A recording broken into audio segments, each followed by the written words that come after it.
Welcome to the Patterson Library Connection. In this episode of our podcast, we'll share good news and library happenings, talk to fun and interesting guests, and connect with our Patterson community. I'm Lillie, the Director of Marketing and Programming here at the library. On today's episode, I'm joined by two wonderful guests, Stacy Dumont, Patterson Town Board member, and Pat Ploeger from the Patterson Historical Society. We're talking about the history coming to life right here in Patterson, about the upcoming Revolutionary War 250th anniversary celebrations, also known as REV 250, and how our town is getting involved. Thank you for joining us. Now let's get started.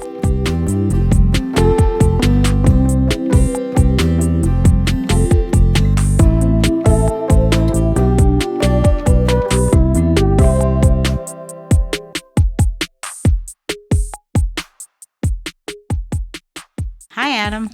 Hey, Lillie. Wow, did you see it's 70 degrees outside? I'm feeling it and I'm seeing it.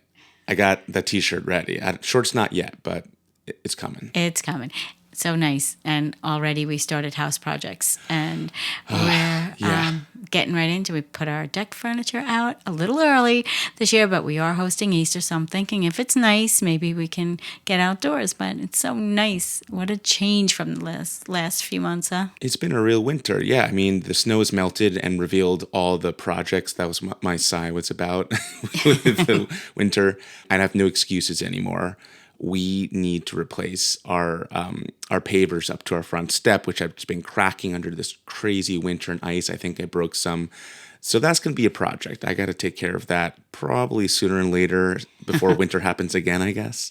Yeah, we have a few things to fix outside too. But you know what? You mentioned pavers, and I do want to talk about our pavers. I'm glad you said that. Oh, yeah? Yeah. We got a delivery of pavers that are part of our fundraising project.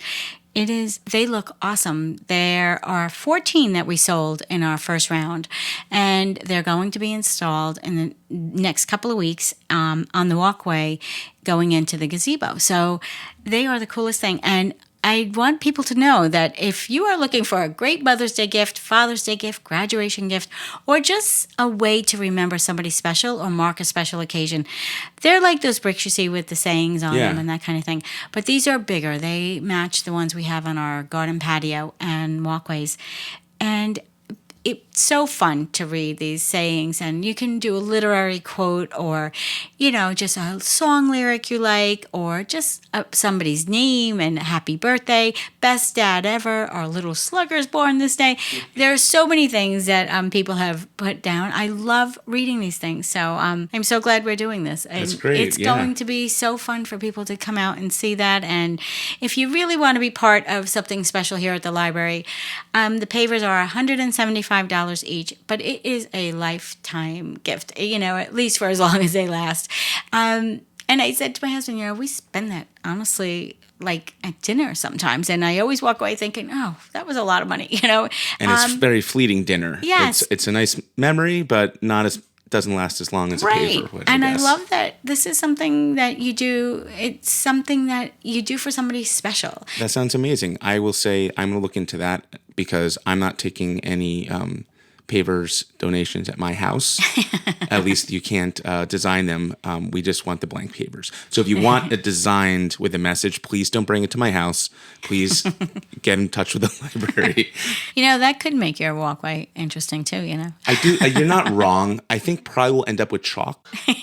There will be some chalk on there, but it's a little less, permanent than it sounds like a nice dedication plaque that will be part of our town and part of the library for a long time. It will be. So I hope everybody checks out our website to get some information. If you do want a great gift idea for anything that's coming up, the holidays, some special occasion, or just because you like the library and want to support, check out our website at pattersonlibrary.org, and you'll get more information, or just give us a call. Well, thanks. Thanks for bringing up the pavers. Yeah, help me out. No problem. All right. And now it's time for some good news.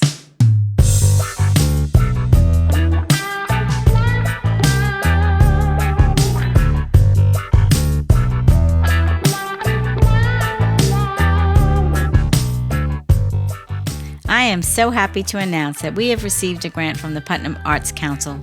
The adult and youth programming departments will be putting on some great events this summer thanks to this funding. The funding helps us do special programs and events that we wouldn't be able to do with our operating budget. So this year we're planning on more music, cultural events in our outdoor park. And for the kids, Miss Catherine has an amazing professional theater group coming to do workshops in July. It's going to be a fantastic summer here at the library with plenty for everyone to do. And that's our good news.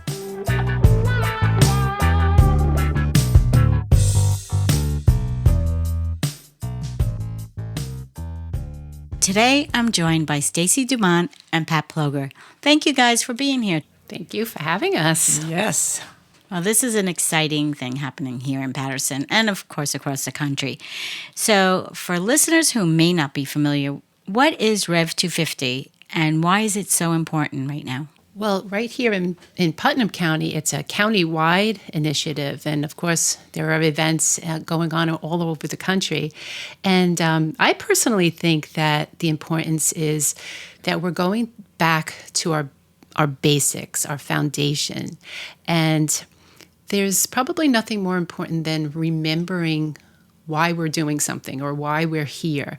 And it brings it back to life, and it's almost like a forced reminder that this is why we're here. This is what we're celebrating. We're honoring the people who are like really, really brave and courageous to do the thing they did so that we can be here doing the things that we do. So I love that it's in our face, and we're here to celebrate everyone and our founding. Yeah, I love that whole initiative. And there's so many exciting events going on and across the country and here in Patterson. So I know we have a REV 250 committee. How did you both get involved in the effort? Oh, well, as a member of the Historical Society, we got a kind of heads up from the county historian back in the fall of 2024 to let us know there was something coming up called the semi-quincentennial, which was a mouthful and took a while to wrap our heads around. And the suggestion was that each town develop its own committee and concentrate on the history during the Revolution in each of our towns. So we started, I guess the town appointed us back in the spring of last year, and we hopped on board, I think, May, with our first meeting. And I saw it as this is a good indication that public notices and agendas do work, because I saw it listed on the Town of Patterson agenda.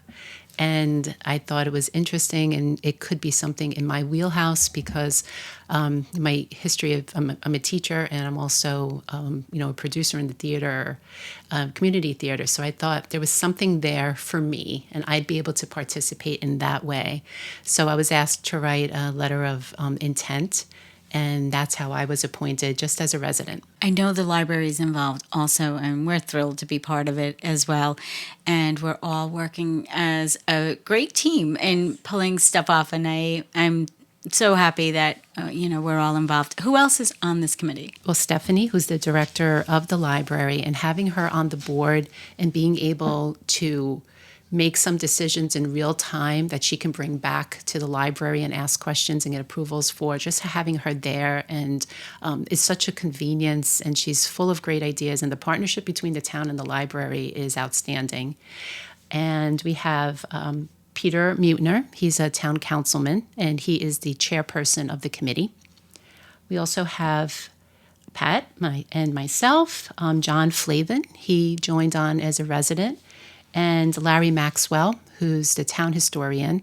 And we have other board members, former board members who come and go. So we have, at any point, we have 5 to 6, 7 active board members. Well, it's a great group of people. When Stephanie comes back and tells us what's going on, and you have wonderful ideas. And I know we have a couple of good things that we're going to talk about that are coming up here at the library, as well as what else is going on throughout the town. So what makes Patterson's connection to the Revolutionary War unique? Patterson was not famous for any battles. George Washington did not sleep here. He slept up the road in what's now Pauling. His troops were located along Route 22, so you know that. But the reason that they were here is because of the geography of Patterson. We have hills on either side and that wonderful swamp running down the middle, and it made it very difficult for anybody to intrude. So it was a place of safety and a place of refuge. People during the Revolution came here from Lower Westchester and Connecticut when they were under siege. And remember, New York City was taken over by the British. Westchester was basically a no man's land. So people came here, wealthy people, well-known people, soldiers. They would come here and stay for the duration of time that they needed to be safe. Can you share any specific people that you just mentioned that came here? Yeah, there were two very noteworthy families that came from Lower Westchester. One was the Ward family from the Tuckahoe, Eastchester area. Stephen Ward was a very prominent person before the Revolution and after. He came up here with his family. The Pells came here. Pells, as in the Pell Grant, as in the Claiborne-Pell Bridge. They were lords of the manor down in Lower Westchester, New Rochelle, parts of the Bronx, that area. And they, of course, were, being patriots, they had to flee up here and protect their lives. And two of their daughters, Mary Ward Pell and her sister-in-law, Margaret Pell, died while they were up here and are buried in the old burying ground up on 311 and Brick House Road. It's so interesting, the history, and I know as part of the Historical Society, I've learned so much since I've been here with the talks and the events and the programs. And there's always something more. There's always something new, even though, it's like you uncover something every time you talk about something, we learn more and more. Why do you think it's important for communities like ours to commemorate the anniversary on a local level and be part of this national, effort? I think the celebratory factor of it right now is a unifying factor. And if we're talking about what's important now, I think that's a wonderful way for us to celebrate, again, repeating from earlier, like why we're here and that we're all here together. And that's what I love about it, because it kind of blurs all the lines. And here we are together as Americans who are descendants of and benefactors of what people have done on our behalf hundreds of years ago. 250 years ago. And how does the Patterson Historical Society help keep these stories alive for future generations? Well, our mission is to collect and preserve materials and histories that are relative to the town and to spread them out to the world. So whether it's through events at the library, publications, presentations elsewhere, and the research that we do, that is really how we get the word out there. And just to kind of pick up on what Stacy had just said, it's also important for us, a small town in New York State, to know that we had a part in something that was really so big. Even though, as I said, we didn't have famous battles, nobody slept here. But what happened here was the support.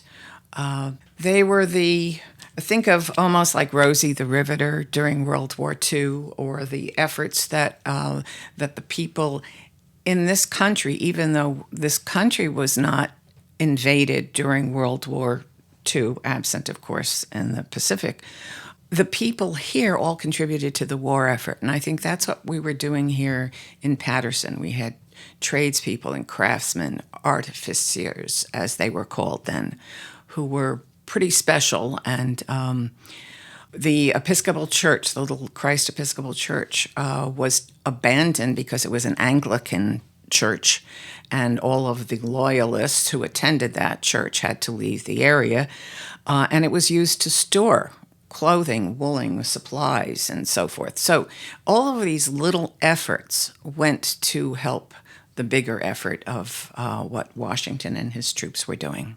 And it makes you appreciate knowing these things. If you don't know them, how do you appreciate them? And how many of us drive down 311 to get to work, right? To come here, to go. And just passing that little red door every day, it reminds me of how small I am and how that has withstood the test of time. And I really want to learn more about that. I want to learn about some of the architecture that we still have here. It might not be a lot, but I want to know about it. So I appreciate that people still have that knowledge here. And I know we talk often with the Patterson Historical Society about bringing that information to people that don't know anything about Patterson's history. If you're new to the area, if you have little children and you want them to learn about what happened here and you just moved here, the Historical Society is a great resource. Tell us about the display and the exhibit that you have at the town hall where families can drop in and take a look at some of the artifacts. That's something that one of our members, in particular Judy Kelly Moberg, put together several years ago. There is a display case in the lobby which contains actual weaponry, some of it's original, some of it's reproduction. There is a wonderful mannequin, a mannequin wonderfully clothed as a soldier in the American side. I should note that Reverend Larry Maxwell, who is a reenactor, makes his own uniforms, and he made this uniform. This is all done by hand, as it would have been done way back when. But it highlights the people who were here, the loyalists, the people who were loyal to the crown, the patriots who fought for independence, the Native Americans who in this area were on the side of the patriots, the cowboys and skinners, odd names. They were the bandits and the bad guys who took advantage of the situation of the disruption in society to literally rustle cattle, rob people, wreak havoc. And that's why Westchester was so dangerous, because they were mainly situated south of here. It's also fascinating to me, and I do love that there is a place where people can go to see this stuff right here in town, and I hope people take advantage of that. So what other kind of celebrations can the community look forward to as part of the REV 250 initiative?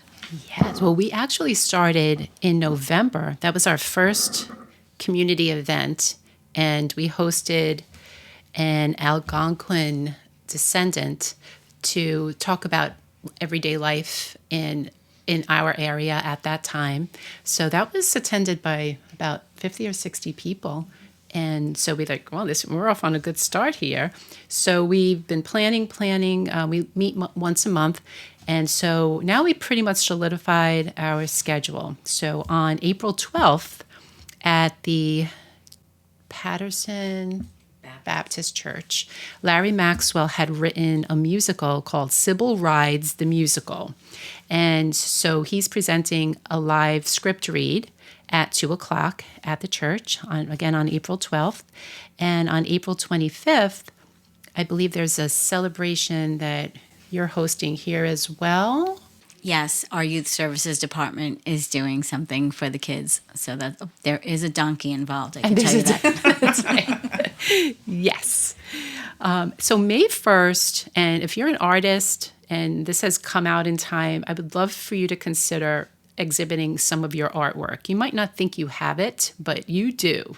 So there is an exhibit starting May 1st, and it goes to June 18th.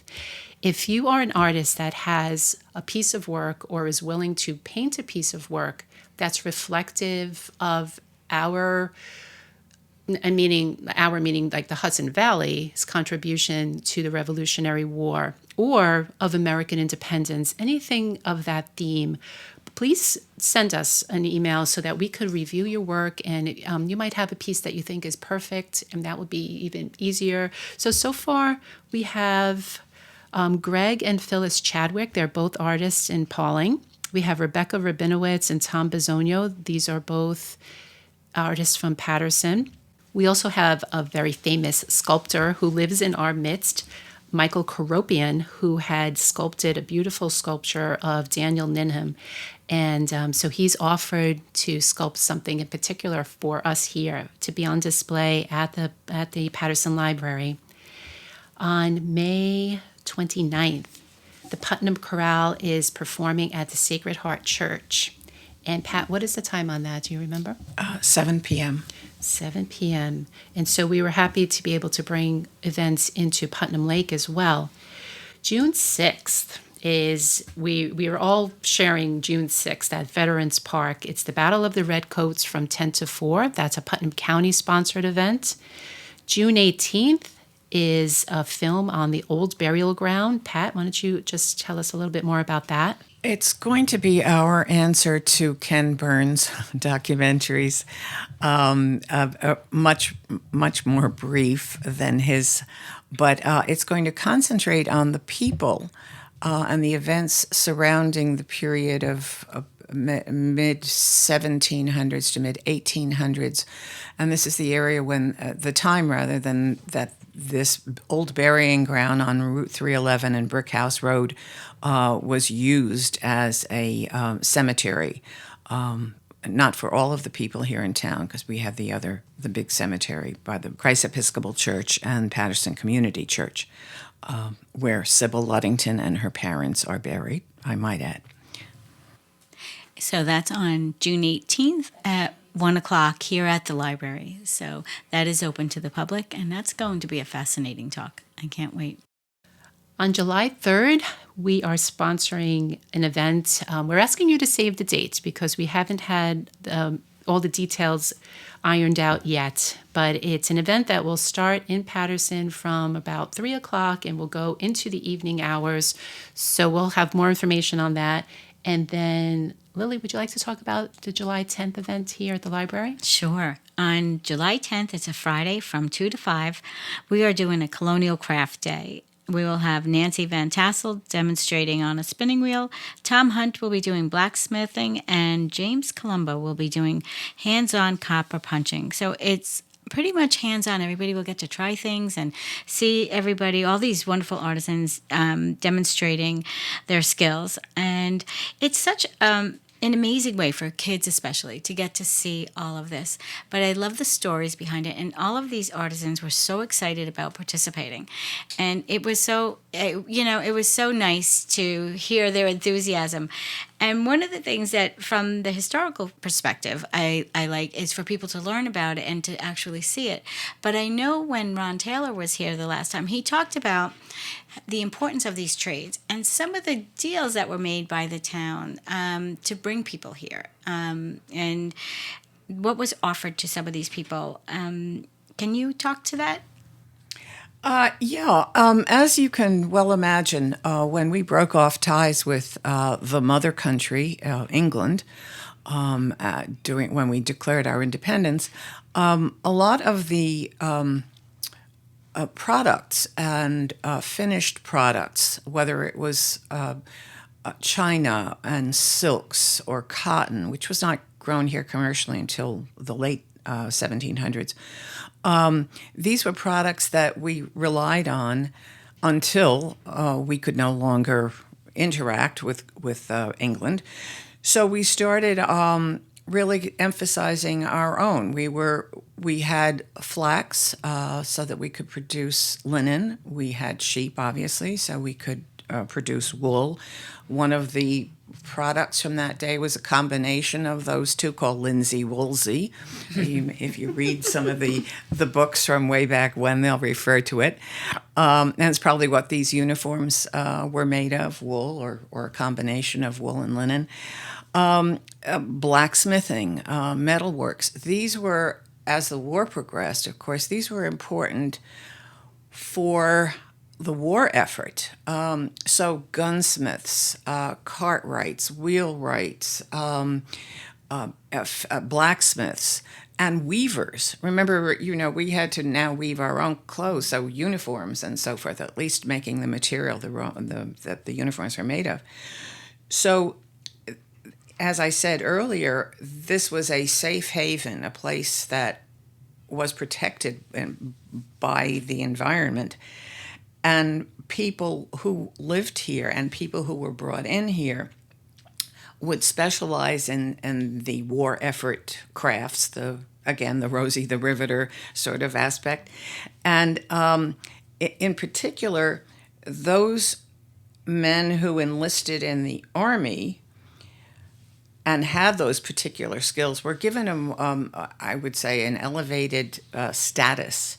And after the war, they were given land grants as in terms for payment, but they were soldiers, but they were also these craftsmen, and what they produced was essential to the war effort. So again, very interesting. And I know, Stacy, before I go further, were there other events after July 10th?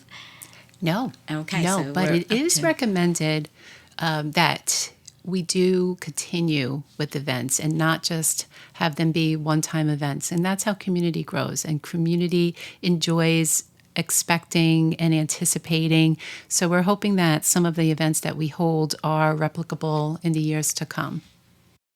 Yeah, I think there is so much happening. And I know, again, with the organizations and the partnerships and the collaborations that are happening now, I'm sure we will have more. We're already thinking of a few more things. We're actually going to show the movie Hamilton during the summer as well. And so we're constantly adding to our program schedule too, and including these events as well. So there's a lot more to come. So what we were talking a little bit about these artisans and, the skills. What might surprise people about these everyday colonial skills? You mean the modern person looking at these? How incredibly labor intensive it was. The production of linen involved going out into the fields not late summer, kind of June, early July, pulling up the whole flax plant, soaking it, breaking it, meaning crushing it, taking all of the fibers out, separating the long fibers from the short fibers, and then those fibers being turned spun into a material, and then that material, into that thread. Then the thread gets woven into material, into a fabric, and then the fabric gets made into a jacket or a dress or what have you. So each one of these things, we talk about labor-saving devices having come in at the 100 or more years ago when women's work made light. And good Lord, I do appreciate the fact that that we don't have to do these kinds of things anymore. But so and same with the men's work too, not just the women's work. But that's why they said women's work is never done. There's something about that that's so enticing, and about everything you make, everything you wear, everything you eat came from the earth, and it took effort to complete. And I don't know, I love the modern luxuries that we have, but there's something so enticing about that. There is, and I think that's the part that excites me about bringing these programs to life and bringing history to life for the kids especially. I love watching my grandchildren learn something new, and I try to tell them, like, what happened here, or when we're on the trails and we're working as markers, and they're so fascinated.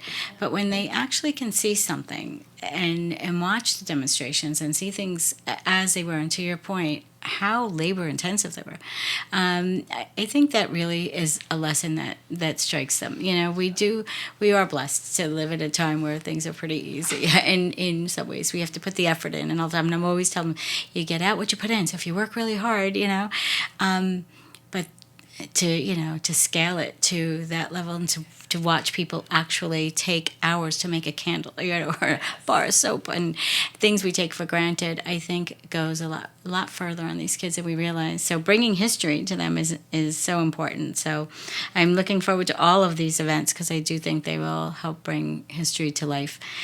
So What would you say to someone who has never attended a historical program before? How would we get them to come? Well, I was going to ask you, Pat, I kind of blew over the chorale, but the chorale has a theme, right? So I think it's important that people know the songs that are going to be sung and that they're able to connect and get excited about why they're attending these events, other than hopefully they'll be seeing other community members there and enjoying it with the community. But how would you describe the music of the chorale's event? All encompassing. It's built as the American tapestry.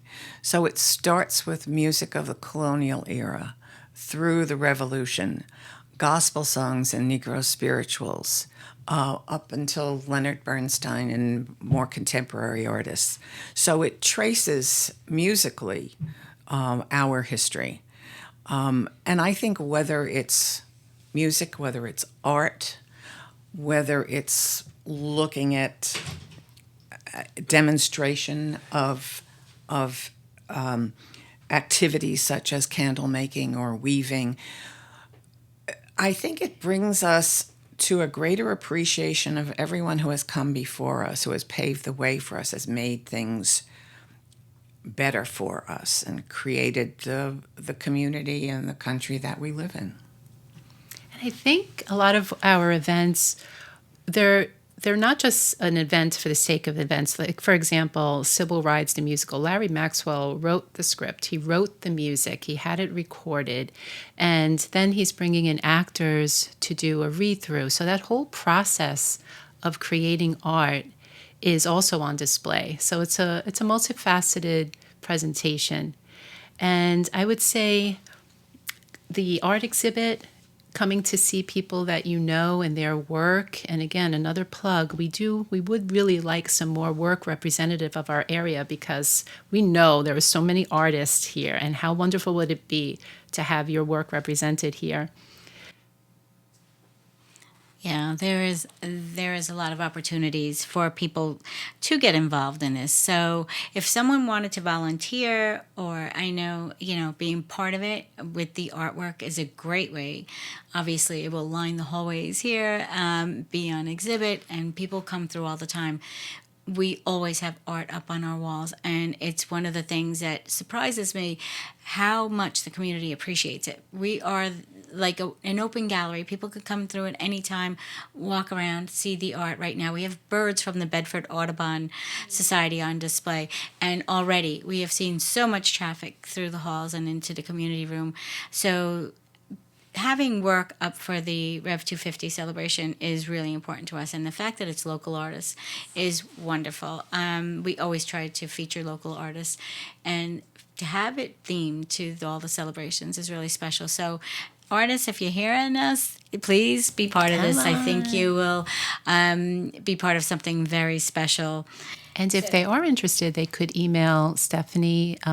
Do you have her email? Is the director at pattersonlibrary.org. Yes. And they can just call the library also. We'll be happy to point them in the right direction. And that goes for any of the information that we've presented today. We can certainly help anybody find out about the dates and times, and we'll be putting all of that information out publicly. Is there a place where right now they can look, the town website, or? It will be on the town website shortly. Okay, we'll be doing the same. So it's so exciting. I am really looking forward to all of the events. And one question, though, what lasting impact do you hope these celebrations will have on the Patterson community? Pride in our community, awareness that we're a part of something greater. I agree. And I feel like the town of Patterson wants to embrace hosting more activities as well, because members of the town attend so many of the events that are held in the area. And I think it's a nice step for the town itself to be hosting these events. And they have in the past, but I think there's a bigger drive because it's so evident how much the community enjoys it. For sure. They really do turn out for community events. I'm just curious. If you could spend one day living in the Revolutionary era, what role would you choose? I think I would want to be a seamstress, and I don't even know how to sew. But I'm so drawn to that whole process of growing the plants and spinning it and weaving it and wearing it. I'm intrigued, and so yeah, I think that's what I would do. Gender aside, I think I would have liked to have been a spy. Oh. Oh. I could see it, Pat. You have a real eye for detail and stuff. So I guess, and the fact that you can recall all those dates and stuff, I can't remember what I saw 5 minutes ago. So I think you would be great. So Pat, do you have a favorite historical artifact, a tool, or a story from a time period? I don't have a favorite, but there is a collection, some of which is displayed at the town hall in the case there. These were artifacts that were found at the what was the original center of Fredericksburg, which is what our town was known as, at the intersection of 292 and 311. And these artifacts included buttons, artillery, coins.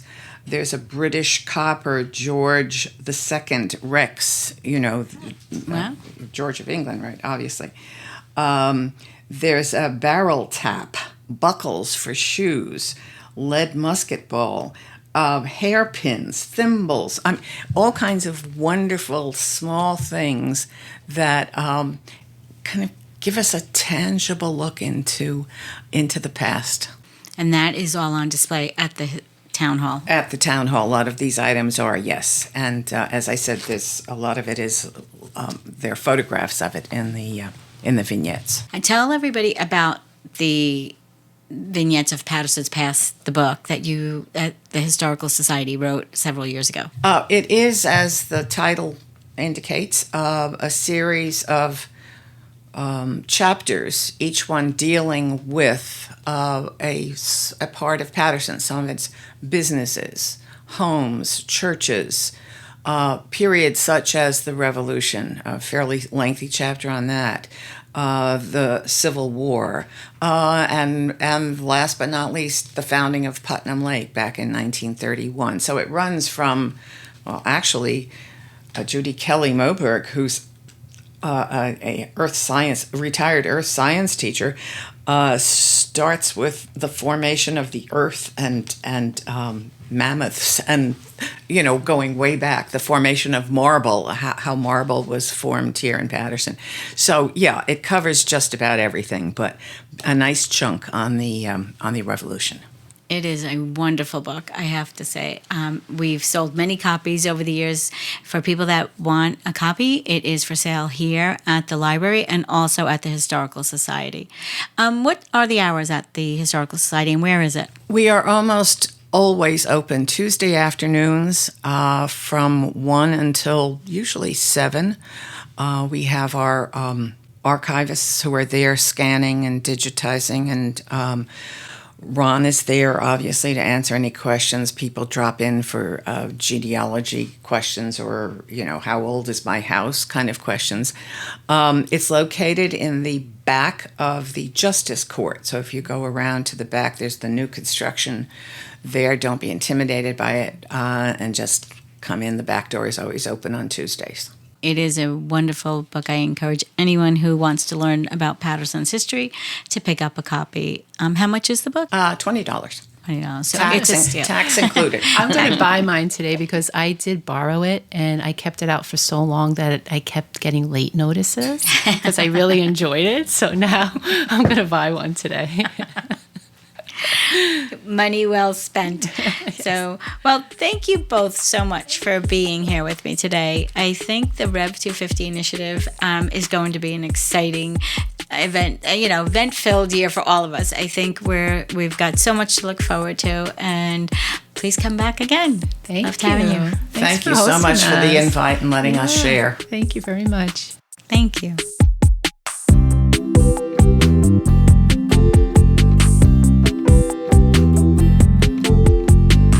Thank you for tuning in to the Patterson Library Connection. If you enjoyed this episode and would like to help us grow, please share it with a friend. You can follow and subscribe to our podcast on our website at pattersonlibrary.org, Apple Podcasts, Spotify, and YouTube. This podcast was recorded at the Patterson Library in Patterson, New York. Special thanks to our sound engineer, producer, and composer, Adam Bernier, our library director, Stephanie Harrison, our board of trustees, and to you, our listeners. I'm your host, Lillie Misenti. We'll see you next time on the Patterson Library Connection.